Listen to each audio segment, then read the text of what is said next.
the first copy of Commissioner Harris, if you could open this up, please. Heavenly Father, Lord, let's come to you, Lord, give you all the praise, honor, and glory, Lord, knowing, Lord, that you and you alone are in control of all things, Lord. We pray, Heavenly Father, Lord, to this be with this meeting, Lord, that you give us the wisdom and knowledge, Lord, to conduct the business of this county, Lord, and be pleasing unto you. These things we ask and pray in Jesus' name. Amen. All right, we have the approval of the agenda. Have a motion to approve. Moved by Commissioner Smith, second by Commissioner Harris. All those in favor signify by saying aye. Aye. All those opposed. Approval of the minutes from April the 3rd. If I have a motion to approve. Thank you. Commissioner Harris with the motion, Commissioner Smith with the second. All those in favor signify by saying aye. Aye. All those opposed, like sign. Recognition of the public, we have one person signed up to speak. If you would, state your name and address when you come forward, please. Josh Graham. Josh Graham, 306 Wildcat Road in Galveston, Tennessee, School Board Member, District 9. I actually just wanted to real quick talk to you guys on the agenda under old business for discussion options for improved security at Sumner County schools. We've not actually met as a board yet. We're going to have an executive session to talk about maybe some improved security. But I do want to bring up one thing. I know the state of Tennessee is allegedly going to be paying for all the SROs in our schools. And I think the first reaction as a county is we don't have to pay for them anymore. But I do want to kind of bring to light, it is my opinion, solely my opinion, just after doing some research, I think we need 2 SROs in at least all of our high schools. So, and the reason being, and Sheriff Weatherford can speak to this more intelligently than I can, but the SROs in the high schools do more than just stay there as security.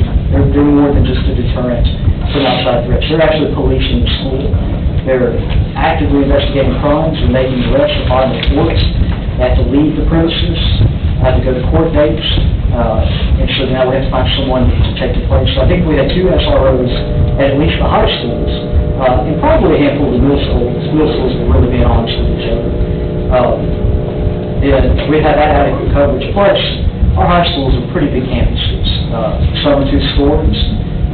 They stretch over ball fields and practice facilities and giant parking lots. And so I think it's, you know, I know we're all looking forward to saving money as a county on SRO expenditures. But even just with our 9 high schools, if we just put SROs double up, we're still saving, you know, a lot of money, probably in the millions. I don't know that we need 2 SROs in elementary schools. You know, for the most part, they are deterrent in elementary schools. I don't think they're investigating too much crime. I don't think they're going to a lot of court dates where elementary schools are you know, as they stand. But that's just my 2 cents. I just kind of wanted to make you all aware of that. Good.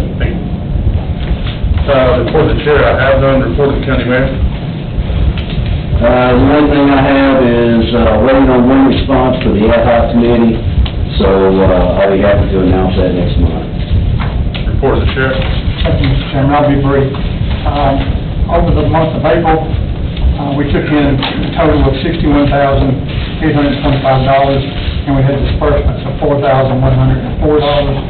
And the jail population for this month, or this past month, 669, which was up 5 people, so it's not that bad. And then if you'll just keep going to your packet, the next is animal control, and it just gives the monthly stats for them, front and back.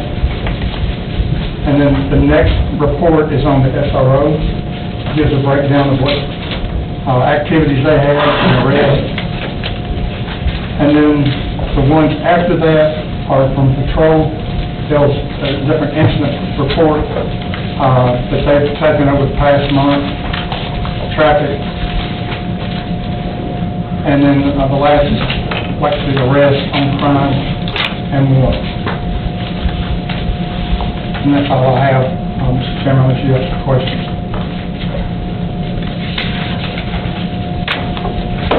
Busy month. What is it? But I got a question. What happened to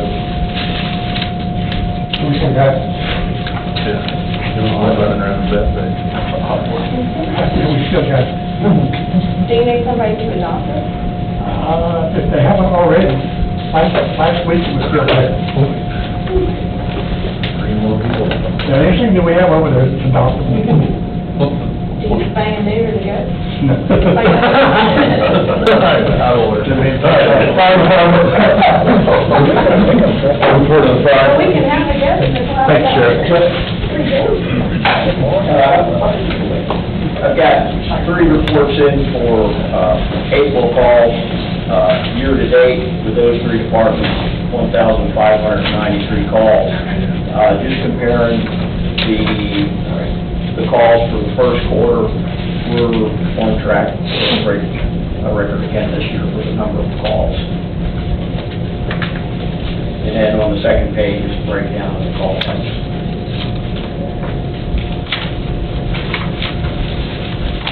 Good deal, thank you, sir. Emergency Services Director. Good evening. Should have my report with you. First page is the calls versus the transports. You'll see in the blue is the calls, the yellow column is the transports.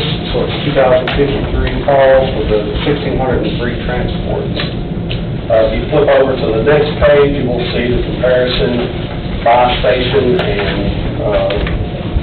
just keep in mind that Portland does have those 2 trucks, and then Station 1 is our BLS division also. The third page is our revenue.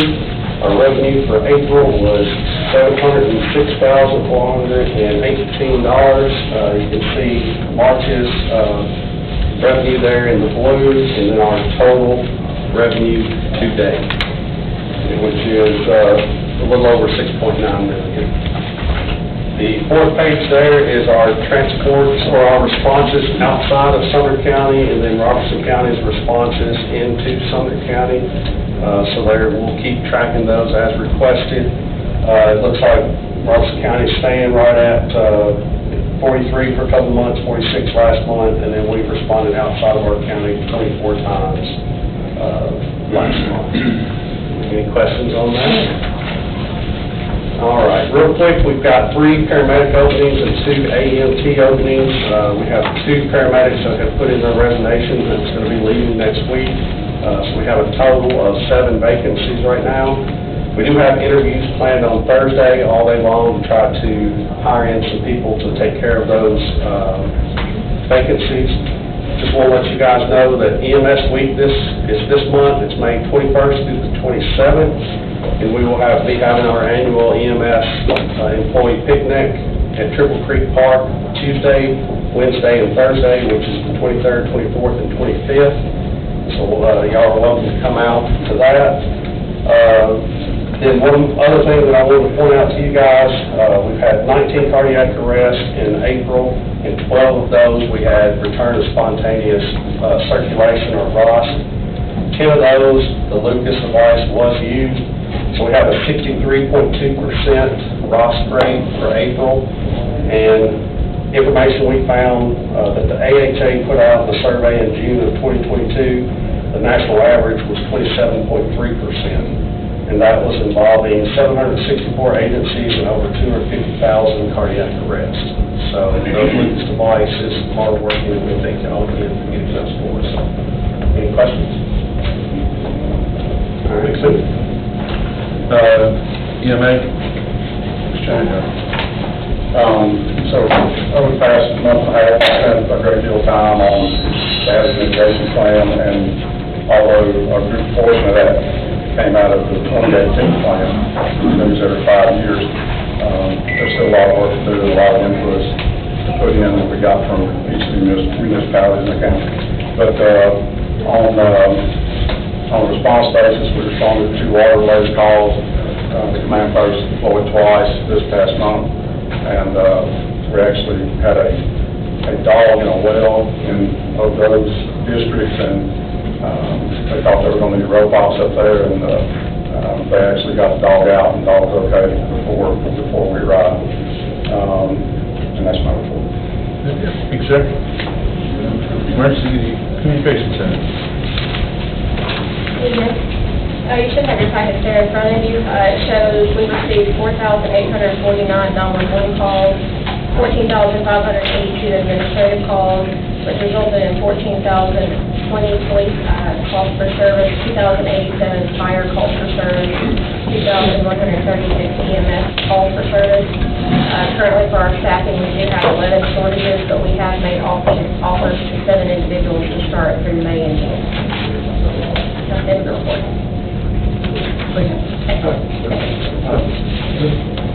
Going back on last month, I asked about, whether checking between the services that, since I outlined, do you remember that conversation? Yes, sir.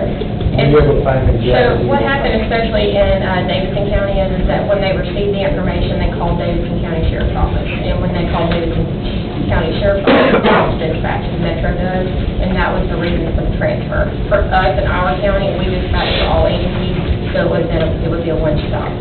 So if they were called 911, the injection would matter? It would have went to Metro because they received the feedback in that county and they would have received it, but since it came through the suicide hotline or suicidal calls, it would have went directly to the sheriff's office. Okay, so that's not an issue here or something. Good to know. Thank you. We're a one-stop shop. Appreciate it. Thank you. All right. The mayor has given his status to the ad hoc committee, unless you have anything else to add, Mayor? No, sir. Other old business? All right. Status of stations and tours. Everybody else's schedule has been like mine, it's slam packed. What I would propose is take the idea of this and send it to general operations and let them go from there. With the idea, my thinking is, and legally you can tell me if I'm right or wrong, is that we have the idea that, okay, yeah, these stations need some work. We send it to Gen Ops for their observation of the stations and say, yeah, these stations need to be brought. Is that how that should work? There's no problem with that. Okay.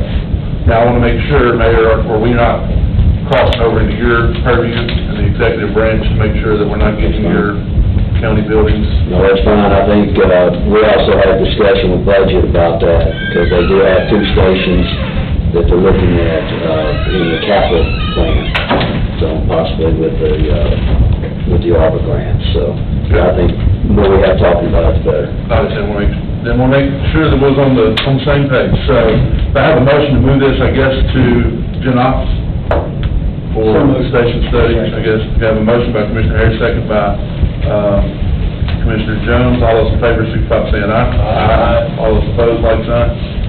All right, new job description, if my memory serves me correctly, with that subject to interpretation, that the job description was what you had originally sent out in the email in March. Okay. So that'll be our consideration, I guess, at the time in which the ad hoc committee is formed, and we move forward with recommendations from them. There's been several discussions of, has the appointment actually been made for interim chief Foss to be the consideration, or are we still holding on that, or? No, he is the interim EMS chief, and, we'll meet this month with the ad hoc committee as soon as I get that last response back, and, probably have something on the agenda for next month for consideration. Okay. I have a question, Mr. Chairman. Just further clarification, he is the interim, but is he the appointment? I think he just was waiting on the ad hoc committee. Is the ad hoc committee making the appointment, or? We'll discuss it. Can I ask? Is that? We're going to meet with the ad hoc committee at the request of the chair, and we'll discuss it. Okay, not quite yet. Not quite. The appointment, okay. All right, so then that will roll off of our business and line item C until we hear back from the ad hoc committee. Then 13D is discussion options for improved security at Sumner County Schools. My intent for this was, there's been some commissioners that's come to me and asked about trainings that's going on in the summer. Director, what? That's what. So, My understanding is that you all do training during the summer with several agencies across the county for schools, typically. We do some training. Right. We talk about for school safety. Correct. So currently, the sheriff's office is doing active shooter training for every in-service they do. And then we do additional training as requested. The school system has a pretty robust training program on what they do for school safety, and I'm sure you'll get into that a lot and see what they're doing, so. So there's several questions that came about through several commissioners. Want to know what Homeland Security plays into this part, where we're at with Homeland Security in your division. Homeland Security is really doesn't do aggressive, they'll come in and they'll do vulnerability assessments. Correct. And they'll look at that, but outside of that, it's pretty much the Board of Education, the county commission, and the agencies that respond to it. Thanks, sir. Is it regulated by the state, or is it per county does their own? Each school has a crisis plan, and in fact, we're currently doing numerous lockdown drills today, police, fire, EMS, CMA, and we review that crisis plan. The crisis plans are pretty much on a template where they are very similar in nature. Terry's got one that they write, and the public safety agencies go in pretty much vet those plans to see that their part that they would respond to is adequate. So each school has a crisis plan and then additional training outside of that. I think the biggest thing we're probably really concerned about is the security piece, and I think the 2 SROs in high schools would be great because we hear them all the time transport or their off-school property, and that's a big issue in my opinion. Okay. Thank you, Rick, I appreciate it. So we'll go ahead and let that roll off too for next month. You had John reach out to me with this, and she made a change. I don't know if this question needed to be answered here, but she said, as a substitute teacher, she did not have the ability to lock her classroom as a regular teacher. And the way she told me, now this may have changed since she's been a sub, but you actually have to remove her kids from her classroom, bring them through the hall to a classroom, hopefully where there was a teacher that could lock the kids in there, should there be an active shooter. And again, it's been a while. Let's comment on that. If there is a door in this county, in any school in this county that does not lock, that needs to be turned in. And as soon as there is a work order on that, it should be followed up. Now, once that work order is turned in, then that goes over to the school maintenance problem. And they're usually good about fixing that. Now, I hear some teachers say, well, my door won't lock. Well, what they want to do is, they don't want their door to lock, because they don't want to get up and have to open the door anytime a child comes and knocks on the door. Because they don't want to have to get up from their desk. We run into it all the time. People are like, well, my door won't lock. Well, yeah, whenever you shut your door, it automatically locks, or it should. And there again, if it doesn't, that needs to be turned in on a work order. Part of that too may be where that teacher's out, so there's not a key to that door in the office. And I'm just speculating, because I don't know exactly. Other than the office may not have an extra key to give that substitute teacher for that day.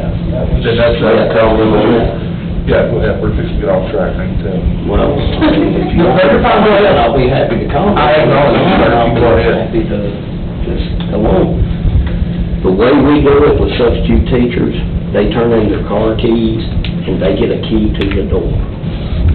They have to turn in that key to the door at the end of the day to get their car keys back. And that resolves that problem of a substitute teacher leaving with the key to the school building, So it works out good. I'm not gonna say who come up with that idea. Commissioner. If I could speak to that, Mr. Chairman. I know that at Dallas High School, substitutes are given a master key to open up any door in the school, and lock any door in the school. And I believe that's district policy. I believe at every school, substitutes have a master key, so they can lock the doors, unlock and lock any of the doors in the school. Well, I'm not gonna get off track, I'm gonna try to move this on, but if we can, probably just send that to the school board there to address, but there's a difference on schools, but then. They're probably aware of that, I would say. Yeah, but if they could take it on as policy, we have a member right here that can take this back and take it from us. It'd be easier to fix, and it will be right here at this table. Yeah, and we had no. Can you report that on? Eddie Lacy's actually already on that. Okay. Good. We can move on that now. Yeah. New business in 14A is a hazard mitigation plan. You want to speak on that? Give the presentation and then we'll move forward. So every 5 years, we have to rewrite the hazard mitigation plan. It's up for a rewrite in '23, and a resolution has to accompany that from every municipality that's in it. So it's a multi-jurisdictional plan that includes every city, the Board of Education, and Ball State Community College in the plan. And the plan is in draft form, and we are awaiting approval from FEMA. And so at some point, we've got to have a resolution for the plan to have final approval. And I think what they did in 18 was say they did a resolution pending approval of the plan. That's correct. What do you need from this body, Mr. Roger? To start the process for a resolution hazard mitigation. I put the actual 2018 resolution that was passed in the packet, just that I can get a sample resolution which has gone out to the other cities, and we just need a resolution adopting a plan when it's approved. When will that be approved? The actual. They've got 45 days from the time it goes in, and it was supposed to go in Monday. We have gotten some flood data back that we need. As soon as we get that, it'll go in. I think it's got 45 days to approve or disapprove the plan. Would you want us to put this on June for approval to go to full commission, or? I'm looking for direction from you. I understand creating a resolution for a plan that's not approved, but to have an approved plan, we've got to have the resolution in the end, so they could approve it, and then we could add this, or they could say that the plan is approved, they could say the plan is approved pending all the resolutions.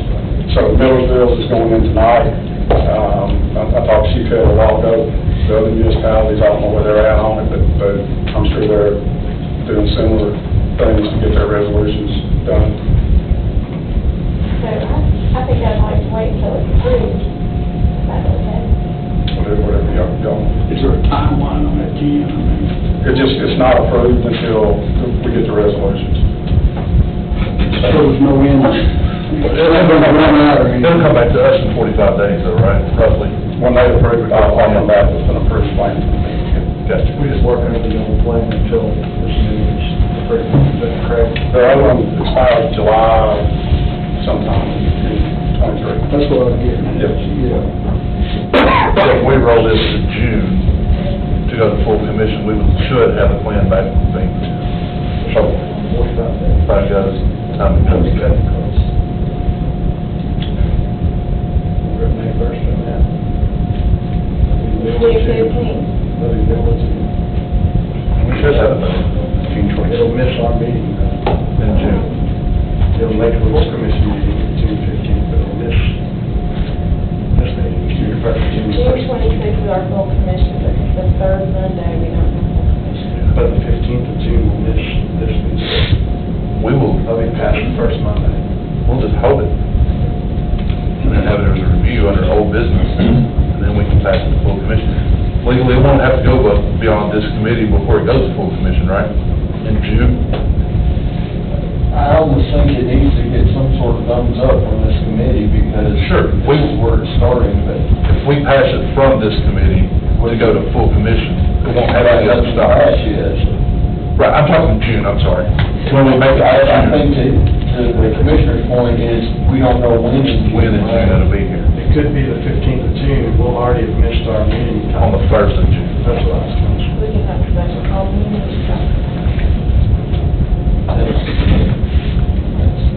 We do it. Most of us are here for budget, the next week too, we could do a little quick, special call meeting. Or have it right before the commission meeting on the 25th. That's fine. I just want to know if anyway, we can do lawyer, you don't need 48 hours. Of notice. So we'll have time for that. Well, if you did it right before the commission meeting, that was the only thing. We would have to post it. No, it's right. So the special call meeting could not be before. That,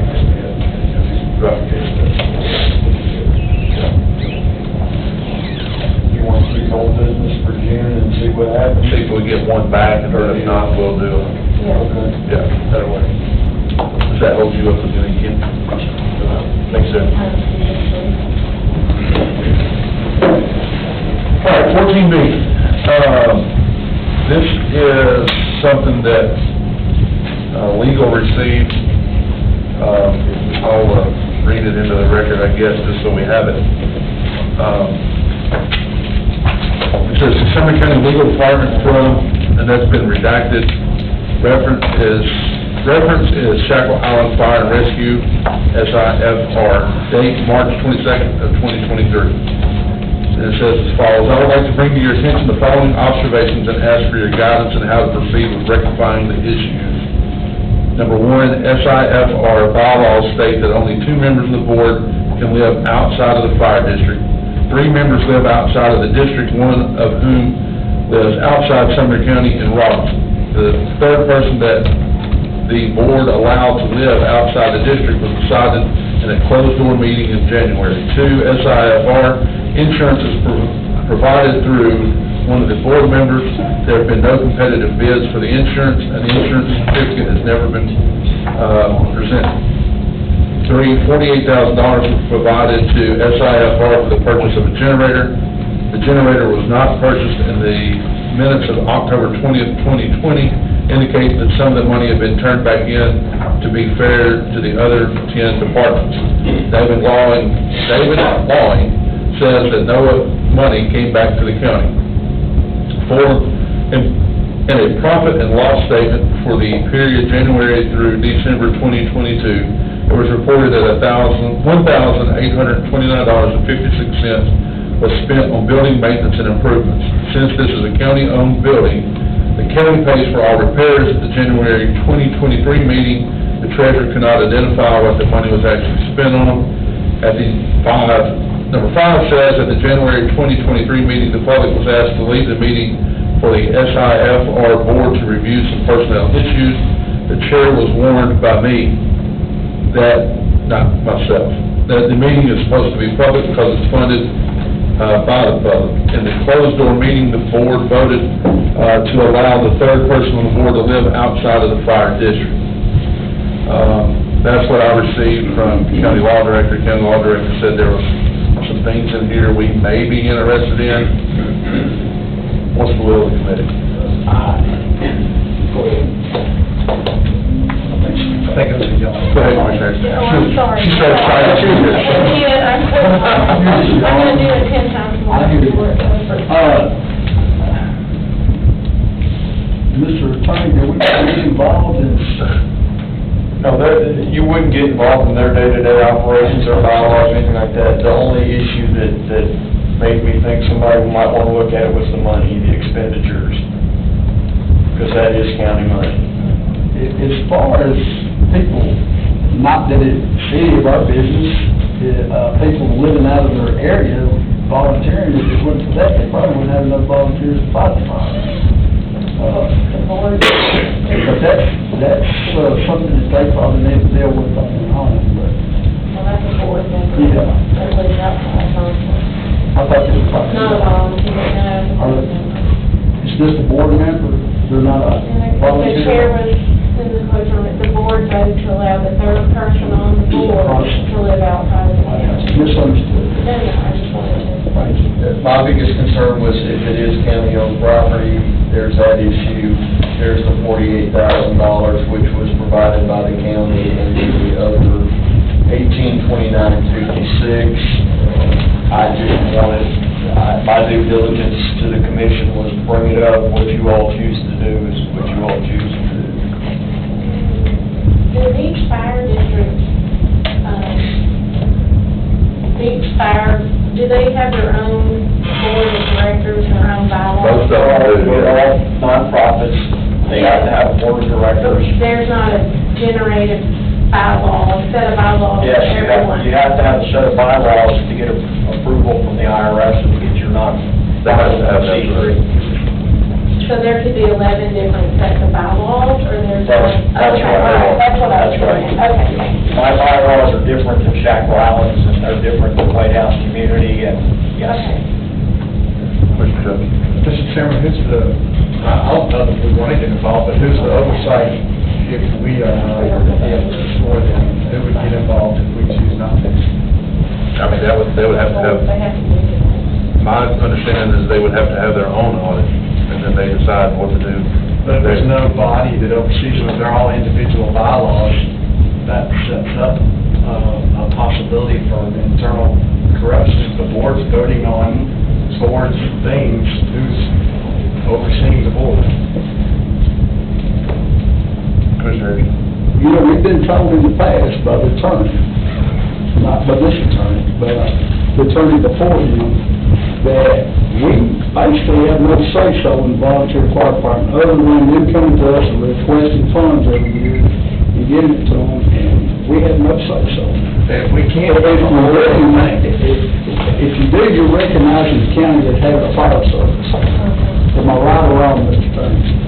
That is an accurate statement, and that is not the reason I brought it to you all, was oversight of that volunteer fire department. It was the budgetary issue. Right. And the fact that it's county-owned property and us giving them money to maintain a building we're already maintaining. But that is the only reason it is here, because it's money that left our callers going to them. So I think, if I'm understanding it right, it's just an accountability issue on that part. However, I will say though, how is this any different than any other 501c3 that we give money to in this county? It's given to them in good faith, thinking that they'll do with it what they should, Commissioner General.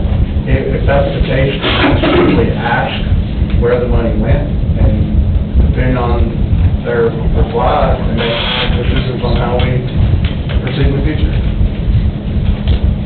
Mr. Chairman, I think that what we ought to do, this is public money, taxpayers' money, and we do have an involvement here with this.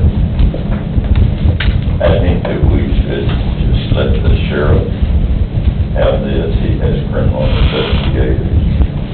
If it went beyond that, I know that the controller has, they have criminal investigators, because my daughter-in-law's brother is one for East Tennessee. So I think that what we ought to do is follow a natural path, just give it to the sheriff. If he wants to involve other agencies or other people, he can, and then he may come back to us and say, everything's okay, can't find anything wrong, but we've done our due diligence. We cannot be passing out the kind of money that we are here at the county commission and not having involvement and following up on whether any is missing or not. And I appreciate that, Mr. Hyde, is what I was thinking, I should say Chairman Hyde, what I was thinking is to send this to budget. Again, going back to where we was earlier, we're the conceptual idea, we see something, we send it to that committee who has the budgeting authority, I guess, and then budget would ask that audit be done, or should it stay in this? I don't think that it needs to go to budget, because it's not an issue where we're asking budget to do anything necessarily other than what we would do. Sure. That is, ask the sheriff to see if anything, it may be perfectly okay, but I'd rather get a report back from him. Sure.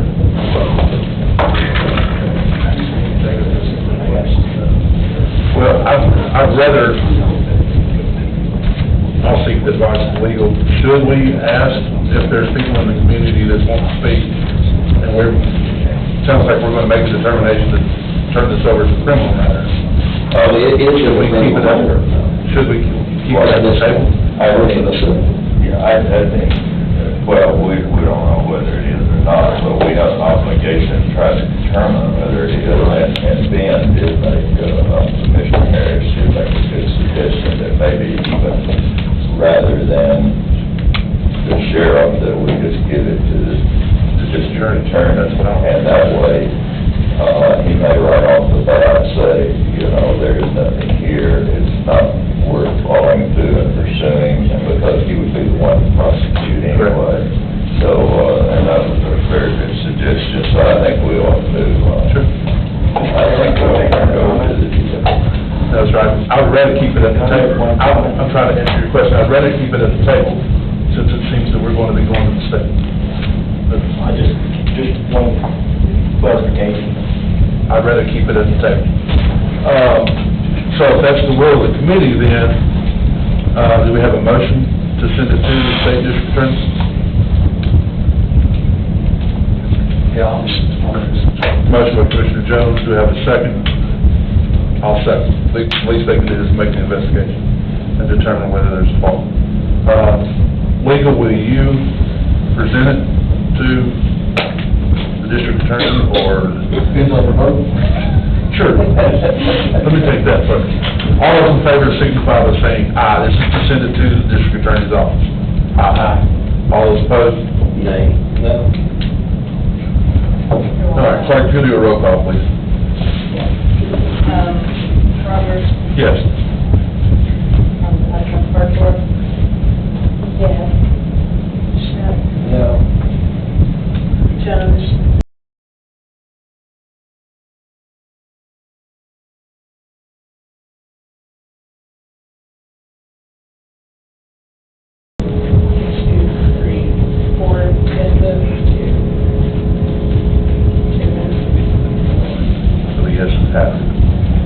All right, so this will be going to the state now.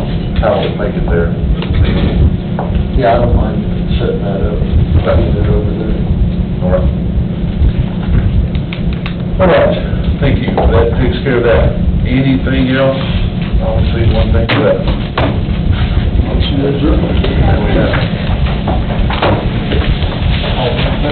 All those in favor?